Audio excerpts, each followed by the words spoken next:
Alors, on va parler pour finir des pays du tiers-monde. Parce que, alors là, le système dont je viens de vous parler, il est merveilleux parce que, bon, c'est très bien d'endetter une belle sœur dans une petite ville, c'est très bien d'endetter une grosse entreprise dans une capitale, mais le top du top, c'est d'endetter tout un pays d'un coup.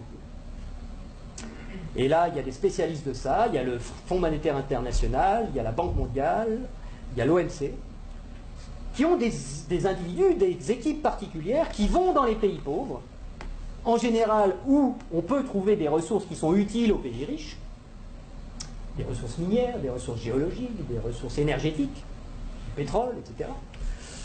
Et on dit aux dirigeants de ces pays, est-ce que vous savez que vous êtes assis sur des montagnes de profits?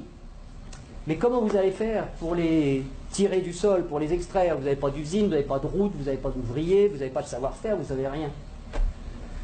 Et pourtant, Dieu sait que vous pourriez vous enrichir, et enrichir votre population. Ben non, on ne peut rien faire, on n'a rien, on n'a rien. Bon. Ben écoutez, nous, on est le FMI, on est la Banque mondiale, on peut vous prêter des milliards de dollars.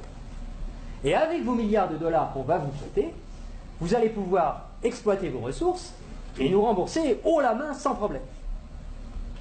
Mais il y a une petite clause dans le contrat de prêt, et de toute façon vous ne pouvez pas y couper, c'est que vous allez avoir besoin de routes, vous allez avoir besoin d'un port pour que les pétroliers puissent aborder, vous allez avoir besoin d'un pipeline pour aller des puits de pétrole au port, vous allez avoir besoin de soldats pour protéger le pipeline des terroristes, donc on amènera aussi quelques soldats, et vous allez avoir besoin de beaucoup d'argent pour financer tout ça. Et à qui vous allez acheter tout ça? Où sont vos entreprises? Mais on vous a dit, on n'a pas d'entreprise. Ah bon? Bah écoutez, c'est pas grave, nous on en a. En Occident, beaucoup, on en a plein. On a Halliburton qui fabrique des usines, on a Areva qui a besoin d'uranium, on a Bouygues qui fabrique des autoroutes, des ports, tout ce que vous voulez, on va vous faire ça aux petits oignons, pas de problème. Et c'est comme ça que ça marche. On vous prête 15 milliards, sous réserve que vous fassiez travailler nos entreprises, et de toute façon, vous ne pouvez pas faire autrement. Donc, regardez bien ce que ça fait au point de vue monétaire. Il y a 15 milliards qui sont créés ex nihilo par le Fonds monétaire international et la Banque mondiale. Le Fonds monétaire international, c'est un organisme qui récupère quelques dépôts de la plupart des pays de la planète, qui servent de garantie pour faire des crédits, des prêts aux pays sous-développés. Donc, il y a 15 milliards qui partent de la Banque mondiale et qui vont sur les comptes du pays sous-développé. Et aussitôt, ces 15 milliards-là qui sont dans le pays pauvre, ils retournent dans le pays riche pour aller payer des entreprises occidentales qui vont dans le pays pauvre faire du boulot, construire des trucs.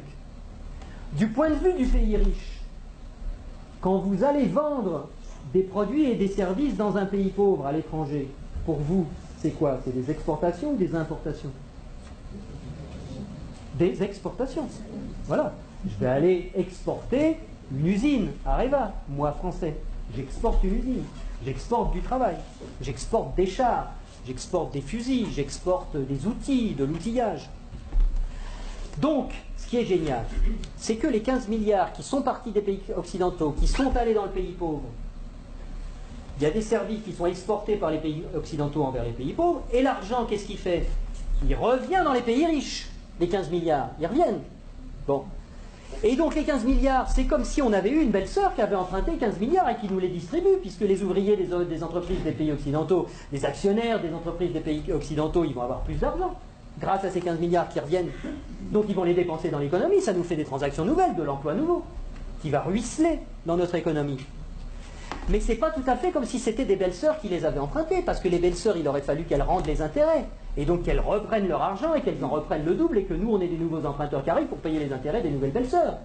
Là, non. C'est qui la belle-sœur qui paye les intérêts? C'est les pauvres.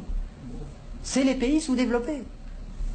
Et donc, on a été leur construire des trucs qui vont nous permettre d'exploiter leur richesse. On a eu de la monnaie en plus qu'on a créée nous-mêmes en la faisant passer par les pays pauvres, mais qui revient chez nous net d'intérêts. Et qui paye la dette, qui paye les intérêts, c'est le pays pauvre.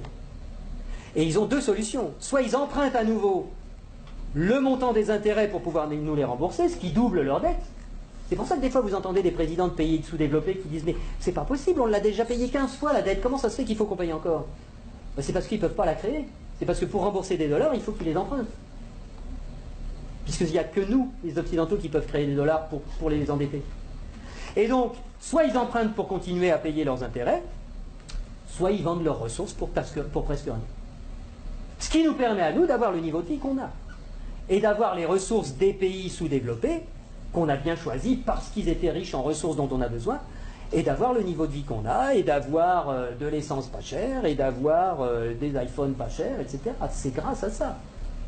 Donc il faut réfléchir à ça aussi. Il faut savoir que si on a le niveau de vie qu'on a, c'est parce qu'il y a une prédation sur les ressources de la Terre entière, qui nous profitent.